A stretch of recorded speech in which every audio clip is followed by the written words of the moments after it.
What's up, everyone? I am James Lynch, and this is Early Look, the show where I take a look at an upcoming notable fight. And on today's edition, we're going to be talking about the featherweight main event, July 16th, UFC Long Island, Brian Ortega taking on Yair Rodriguez. But before I get into my preview and pick, make sure you hit that like button, hit the subscribe button, and hit that notification bell. I am putting content on here every single day, so you don't want to miss any updates when new content is posted on this channel. And you do those three things, it helps me out big time. So really appreciate if you could do that. Okay, let's get into this fight.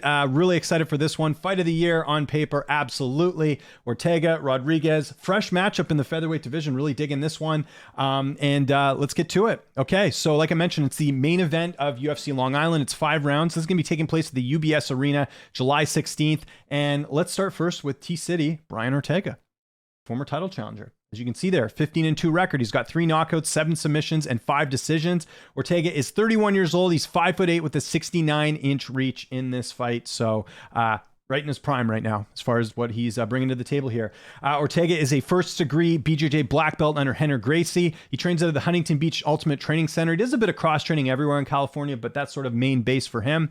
He's the former RFA featherweight champion. He's the current number 2 ranked featherweight, and he's got, check this out, Fight of the Night honors 5 times against Thiago Tavares, Renato Moicano, Cub Swanson, Max Holloway, and Alex Volkanovski. He's also got Performance of the Night 2 times against Cub Swanson and Frankie Edgar. You know when you're in a Brian Ortega fight, you're going to see something exciting. So there's the proof right there.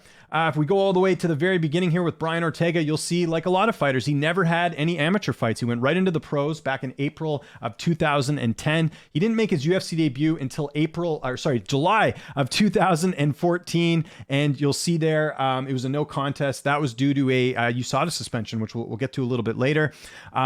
Ortega is 7-2 with 1 no contest in the UFC. He's got 6 stoppage wins, a lot of submissions. Well, like I mentioned off the top there, he's got obviously known for his jiu-jitsu. Some notable wins for Brian Ortega include Clay Guida. I put Clay in that category because, Clay's been around for a while. That was a good win. It was a stoppage win, actually, in that one. A knockout, not a submission either, which was pretty crazy. Renato Moicano, who at the time was undefeated, was a 3rd round submission victory in that one. Cub Swanson submitting him. That was a good move. And it's actually interesting because I believe they trained a bit together now. You've got Frankie Edgar, which, one of the few guys to knock out Frankie Edgar. That was good on the resume. And then, of course, the Korean Zombie fight, which I always bring up this example when you look at, fighter records and past performances as, sometimes guys can get better. And, he had a huge layoff going into that fight. And the thing that was so impressive about that win over the Korean Zombie was the fact that he beat Zombie at his own game. I mean, Ortega's got this great ground game, but he went out there and actually outstruck the Korean Zombie in that fight. That was a big win too. So again, really impressive resume here for Brian Ortega. Some key losses he's had. I mean, not bad losses to have. Max Holloway and Alex Volkanovski.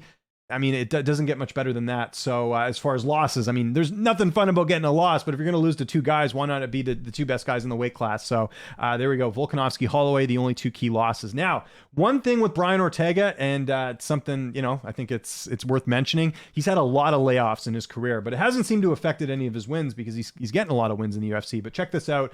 Going from Mike Della Torre to Thiago Tavares, there was a 315-day layoff. Going from Thiago Tavares to Diego Brandao, there was a 210-day layoff.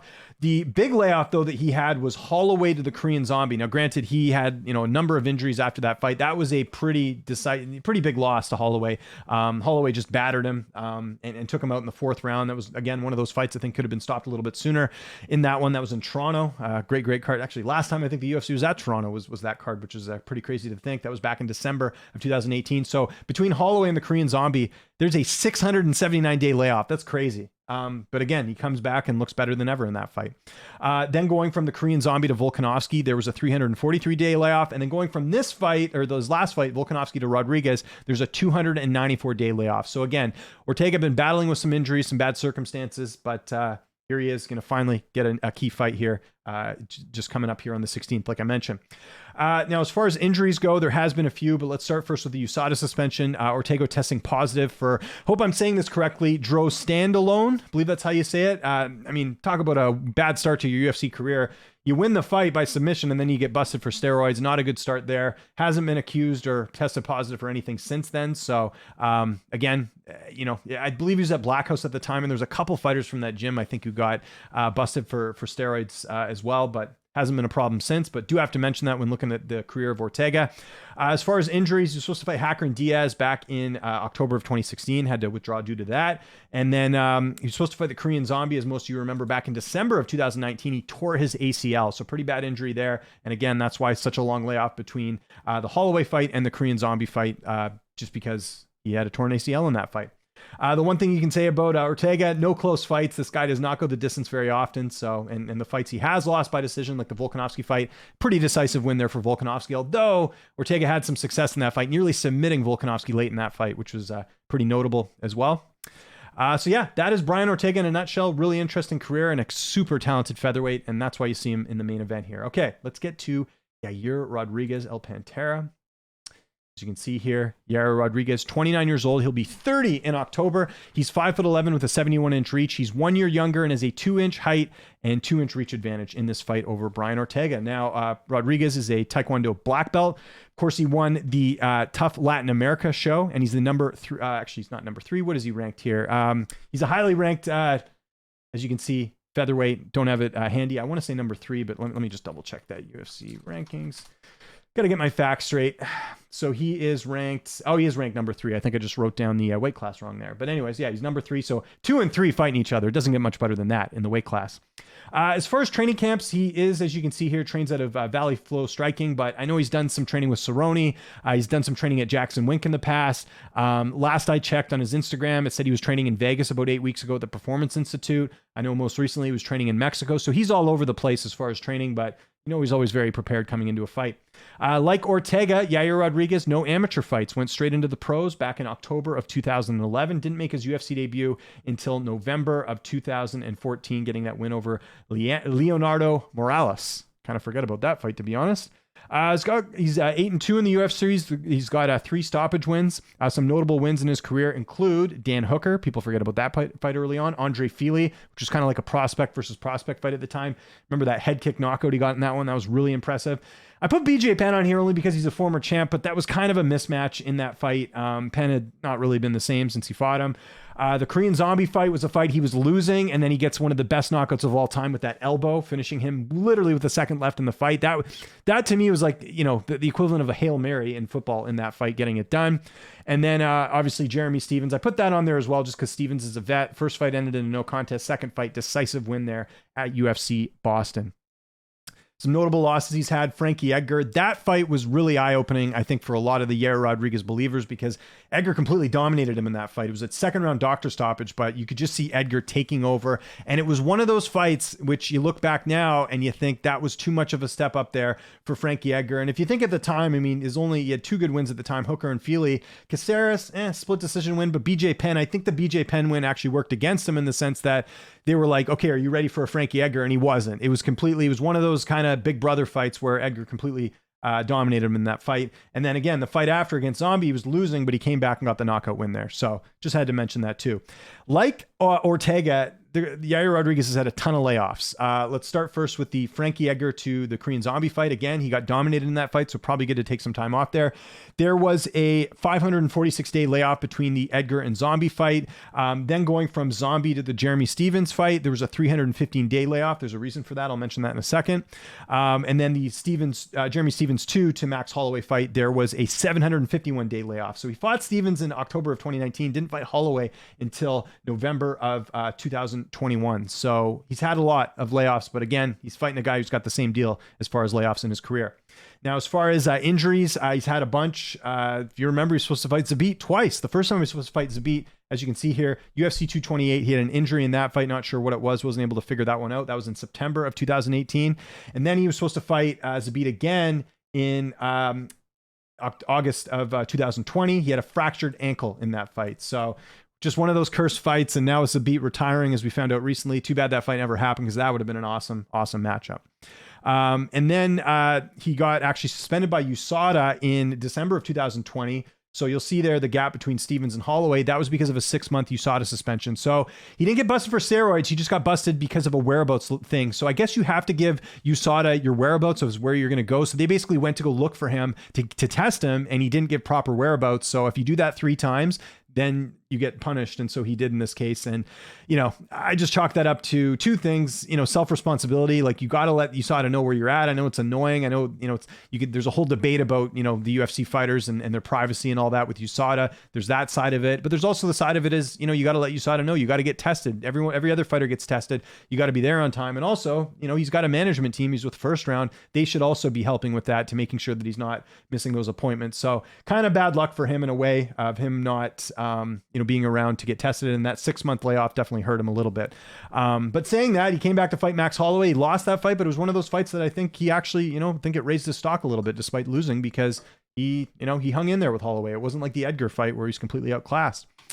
Like Ortega, no real close fights here for Rodriguez. Like, he's had some fights that have gone the distance. He had a split against Rosa, but again, most people watching that fight felt like it should have been unanimous.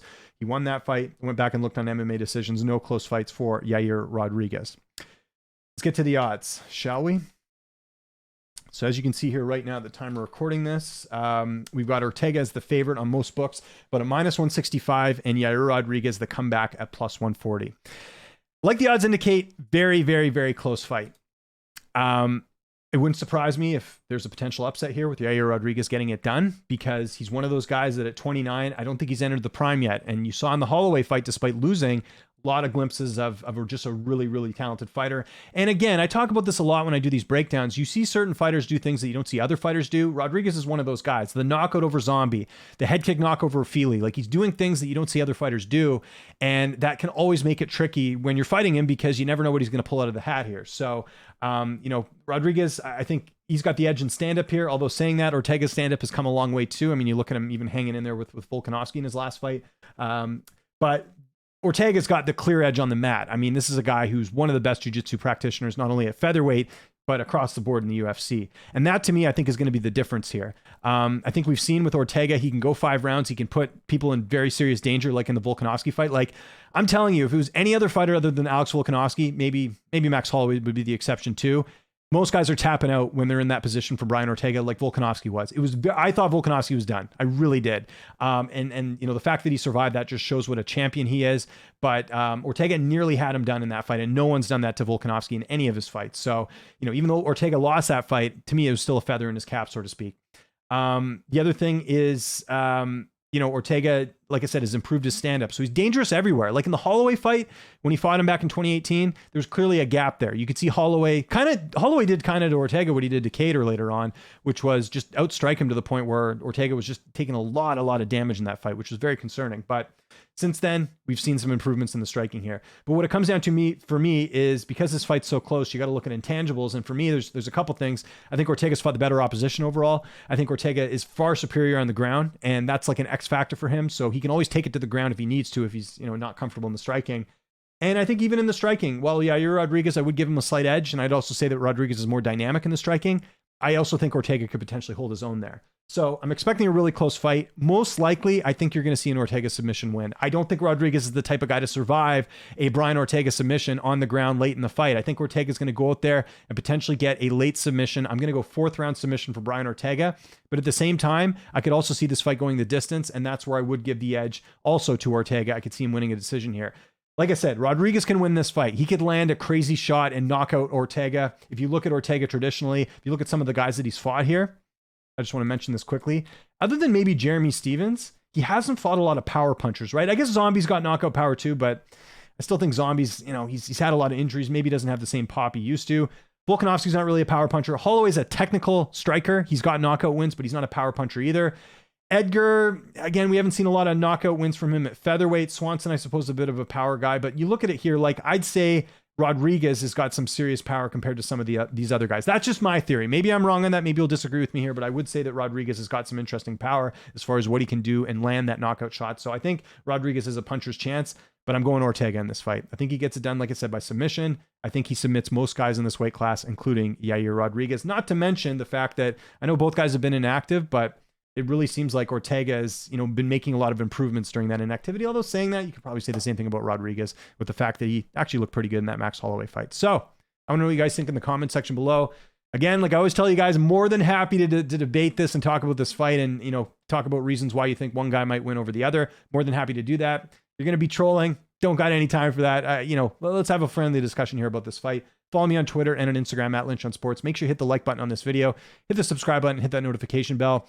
I'm James Lynch. Thanks so much for watching. If there's any other fights you guys want me to preview in the next couple weeks, let me know. More than happy to hear your feedback. And thanks again for watching this video. I'll talk to you guys soon.